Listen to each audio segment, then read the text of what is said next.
Hey, what's up, everyone? This is Mike here with the watch list video for Thursday, July 27th. As I've been saying, I hate FOMC days. I'm terrible at them, so I didn't trade today. I didn't take a trade. There were some nice setups. Oh, actually, wait a minute. Caught one pullback trade. I'm sorry, I did take one pullback play, but didn't. I made next to nothing. No big deal. And I hate that usually the 2 days leading up to the Monday and Tuesday leading up to FOMC announcement kind of suck too. So tomorrow I'm kind of excited about, 'cause to me it's going to be basically what I would deem a normal trading day again, right? FOMC's behind us. The SPY, you can see a narrow range. We'll go to 5 minute candles in case you weren't there today. This is the sideways nothingness, and then the rip, the sell, and then almost back to where it was before FOMC. It's just stupid, right? I'm sure. Let me say this: hat tip to those guys who run trading rooms who trade live during FOMC. I marvel at that. I respect it. I would never do it because you would just hear me go, "Yeah, I'm not touching this. Yeah, I'm not touching this." Right? But it's whippy enough that if you have some sort of skill at it, you probably make some good money. I just sidestep it. That's my skill, is knowing my weakness, right? Knowing when not to trade. I like to start each day with a list of individual stocks that are unencumbered by the overall market, and everything is encumbered by FOMC. So I'm back to my normal trading tomorrow. All right. So let's go into the list of what we're watching. Just just to be clear. And I know most of you know this, but somebody might be watching this video for one of my videos for the first time. I'm a day trader, 100% cash every night. So I'm going to look at the following charts and hope to, because they're in play, what I would call in play on the daily, I hope to find intraday setups that we teach to make some money between the bells, as they say, right? Between the opening and closing bells. So what are we watching tomorrow? BA is Boeing. I'll put a horizontal line. You kind of see the nice breakout today, right?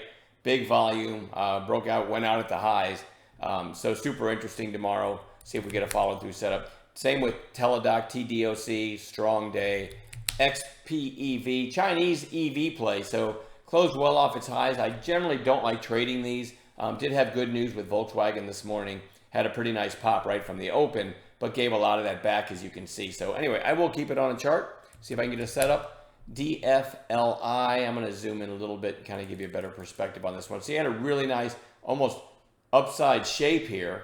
Then you had a red day and already right back to a green day. So this one's definitely in play. I'm going to have it on a chart. TUP, Tupperware, I'll pan out a little bit. Absolute rip today.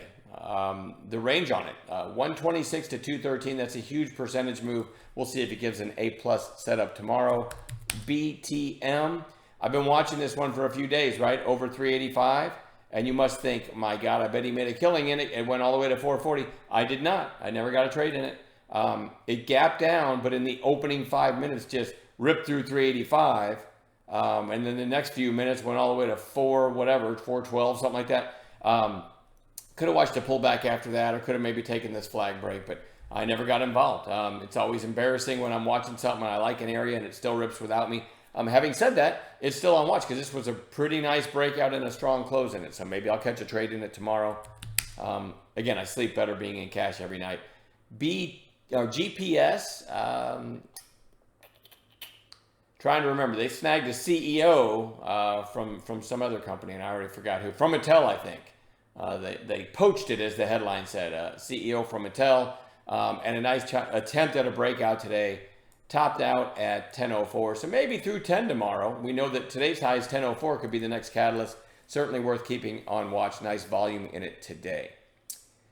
GRPN, just a strong stock, holding up really well. I'm going to put it on a chart. BLUE, again, it kind of tried to break out right here.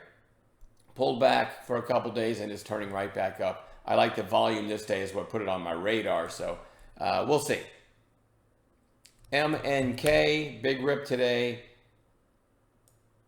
Might not look like much, but it went from 41 cents to $1.55 before settling at 126. So I'm going to keep my eyes on this one tomorrow. PSQH, we're dangerously close now to a round trip. Right? You had this huge move. On the pullback on lower volume, I'm always interested because shorts are fully aware that this thing ran from, I don't know, $9 to 35 in a couple sessions. Their shorts are doing very, very well, but I also, I know they're aware what this can do. This is not really a bullish chart, but it has pulled back on lower volume. Again, like I said, coming into today, if we get a narrow range for a while and then an upside break, even $1 or $2 would be expected when you look at the range of each of these days. So with short covering, maybe $3 or $4. And as always, I'll remind you, maybe it breaks out of a narrow range to the upside, goes up a dime, and then tanks. And the reason I say that is, as a day trader, you should always be aware. The famous Mark Douglas quote, anything can happen. So I always trade accordingly as far as size, being fully aware of what can happen. But we'll see what the setup looks like, if it gives one at all, and where the intelligent stop would be. And then I'll make my choice on position size if all those things happen. All right.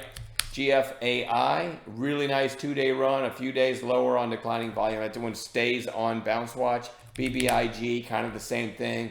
Really nice pop, couple days lower on declining volume. AMC had this big pop the other day. Now you've got a couple red days. A lot of bag holders for sure, but that's another one that if it breaks a narrow range to the upside, maybe especially in the afternoon, could get a pop.